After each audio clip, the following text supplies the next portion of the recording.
இப்போ போன வாரம் முழுக்க வலைத்தளத்துல பரபரப்பா பேசப்பட்ட ஒரு சம்பவம் என்னன்னு கேட்டீங்கன்னா, நாம்பியால வைல்ட் அனிமல்ஸ் அதாவது காட்டு மிருகங்கள கொல்லுவதற்கு அரசாங்கமே பர்மிஷன் குடுத்திருக்கு. அதாவது 723 மிருகங்களை கொல்லுவதற்கு அரசாங்கம் பர்மிஷன் குடுத்திருக்கு. அதுல வந்து காண்டாமிருகங்கள், யானைகள், வரிக்குதிரைகள் எல்லாமே அடங்கியிருக்கு. என்ன காரணம் அப்படின்னு கேட்டீங்கன்னா, கடுமையான பஞ்சம். அதாவது இந்த பஞ்சம் எந்த அளவுக்கு உச்சத்துக்கு போயிருச்சுன்னு கேட்டீங்கன்னு சொன்னா, காட்டு மிருகங்கள வேட்டையாடி நீங்க சாப்பிட்டுக்கோங்க. உங்களுக்கு எங்களால சாப்பாடு குடுக்க முடியல அப்படிங்கிற இடத்துக்கு அரசாங்கம் வந்துடுச்சு. ஒருபுறம் நாம் கடைசி காலத்தினுடைய பஞ்சத்தினுடைய அறிகுறிக்குள்ள இருக்கிறோம் என்பதை இது காட்டினாலும் கூட, இன்னொரு மிக முக்கியமான வசனம் இதுல நிறைவேறுகிறது. ஏற்கனவே இத பத்தி நம்ம பேசியிருக்கோம். செப்பனியா 1:3 ஆ ஓசியா 4:3 இந்த 2 இடத்திலும் கர்த்தர் சொல்றாரு, கடைசி காலத்தில் மீண்டுமாக இன்னொரு விசை மிருகங்கள் எல்லாம் வாரிக்கொள்ளப்படும்.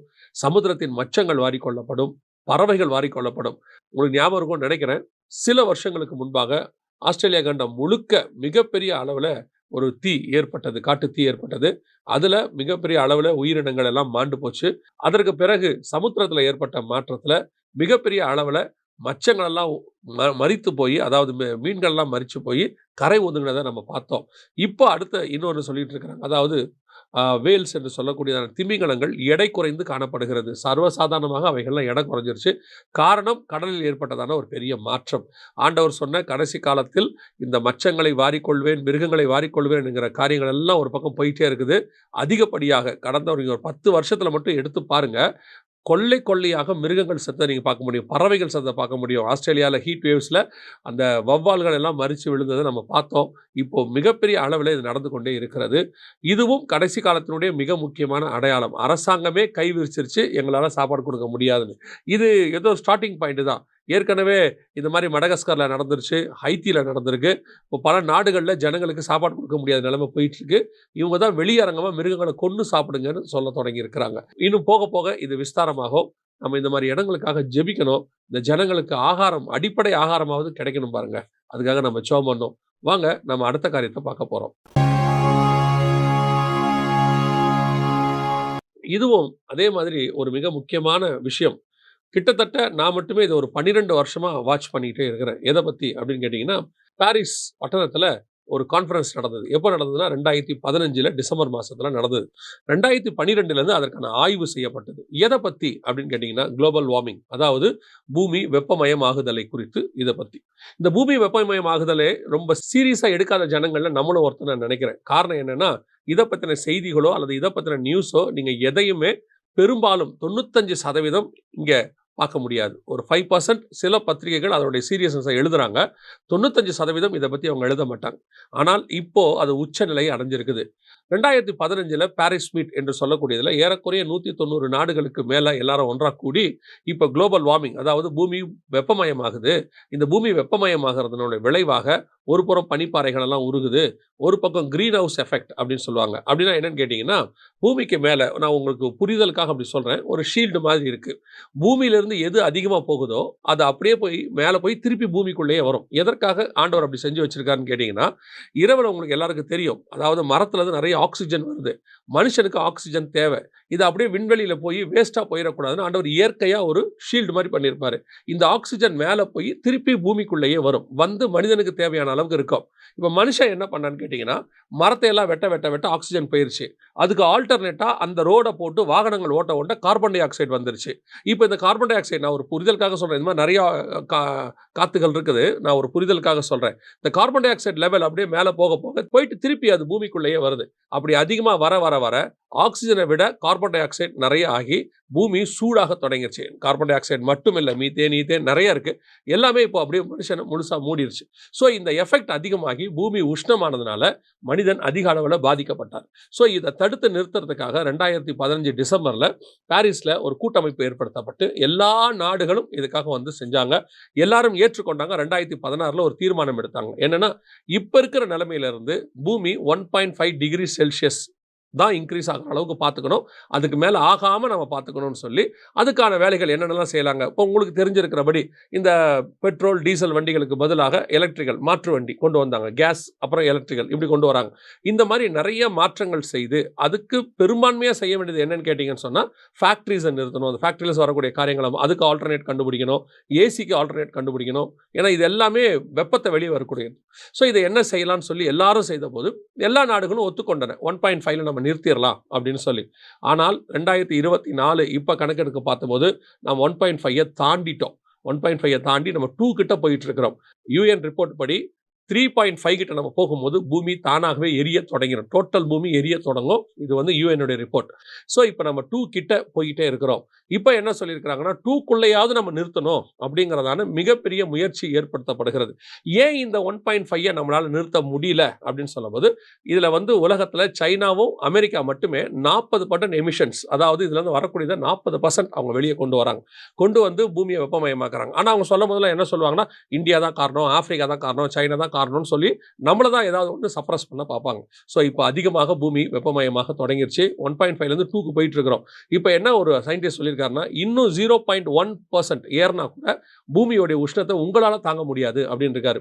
இப்போ நீங்க பார்த்துருப்பீங்க இந்த 2024, 23ல ஒரு வார்த்தை சொன்னாங்க, வரலாறு காணாத அளவுக்கு வெப்பம் அப்படின்ற ஒரு வார்த்தை யூஸ் பண்ணாங்க. 24 இருக்கிறதுலே ஹையஸ்ட் இந்த ஹீட் ரெக்கார்ட் ஆன வருஷம் அப்படின்னு சொல்லியிருக்காங்க. 23லையும் இதே தான் சொன்னாங்க. இப்போ அதை விட அதிகம் ஆயிடுச்சுன்ற இப்போ பயங்கரமாக ஹீட் பதிவாயிருக்குது. அதாவது டெல்லி போன்ற நகரங்களில் மட்டும் 50 டிகிரி செல்சியஸ் பதிவாயிருக்குது. இதெல்லாம் வந்துட்டு பாலைவனத்தில் பதிவாக வேண்டியதான ஒரு விஷயம். இப்போ உங்களுக்கு நமக்கு லோக்கலில் இருக்கிறவங்களுக்கு சொல்கிறேன், கோயம்புத்தூர் போன்ற பகுதிகள் பார்த்தீங்கன்னா பயங்கர கூலான பகுதியாக இருக்கும். இன்றைக்கி அதுவே வெப்பத்தில் பயங்கர அதிகமாக போயிட்டுருக்கு. அதாவது இப்போ நீங்கள் கூகுளில் போயிட்டு சும்மா போய் பாருங்களேன், டெம்பரேச்சர் என்ன உங்கள் சிட்டிக்கு போட்டு பாருங்கள், அதில் ஒரு டெம்பரேச்சர் காட்டுவாங்க. ஆனால் கீழே பாருங்கள் ஃபீல்ஸ் லைக் அப்படின்னு போடுவாங்க. அதாவது 95 அப்படின்னு இருக்கும், ஃபீல்ஸ் லைக் 115 அப்படின்னு இருக்கும். அதாவது 92 தான் அடிக்குதாமா, ஆனால் வெப்பம் நமக்கு எப்படி தெரியுதாமா 115 மாதிரி தெரியுதாம். குளோபல் வார்மிங் இன்க்ரீஸ் ஆயிடுச்சு. இன்னும் அடுத்த 2 டிகிரி செல்சியஸ்க்குள்ள அது போகக்கூடாது அப்படின்னு அவங்க சொல்கிறாங்க. கண்டிப்பாக போகப்போகுது. ஏன் அப்படின்னு கேட்டிங்கன்னா 2 ரீசன். ஒன்று, இப்போ இஸ்ரேல் பாலஸ்தீன பிரச்சனையினுடைய அடுத்த கட்டம் ரஷ்யா உக்ரைன் பிரச்சனை, இந்த வார் கண்டிப்பாக இதுலேருந்து வரக்கூடிய எமிஷன்ஸ் எல்லாத்த விட அதிகமாக போக போகுது. ஸோ அது கண்டிப்பாக 2 டிகிரி செல்சியஸுக்கு கொண்டு போயிடும்.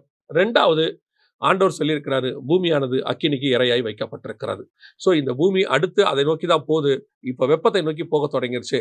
அவங்க சொல்றது என்னன்னா 2050க்குள்ள இந்த 2 டிகிரி செல்சியஸ் நம்ம ரீச் தாண்டிடுவோம், அதுக்கப்புறம் நம்ம ஒன்றுமே தடுக்க முடியாதுன்னு சொல்கிறாங்க. இந்த 3rd வேர்ல்டு வார் வந்துச்சுன்னா 2050 2030க்குள்ளேயே இதை தாண்ட தொடங்கிடும். ஏன்னா வெளிப்படுத்தின விசேஷம் 8ஆம் அதிகாரத்தில் வானத்திலிருந்து மொத்த அக்கினியும் இறங்குகிறதை நம்மால் பார்க்க முடியுது.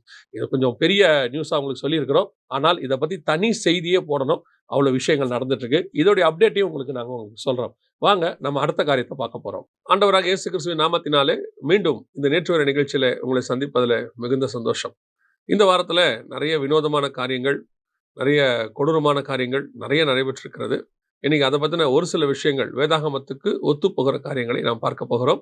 வாங்க நம்ம நிகழ்ச்சிக்குள்ள போகலாம்.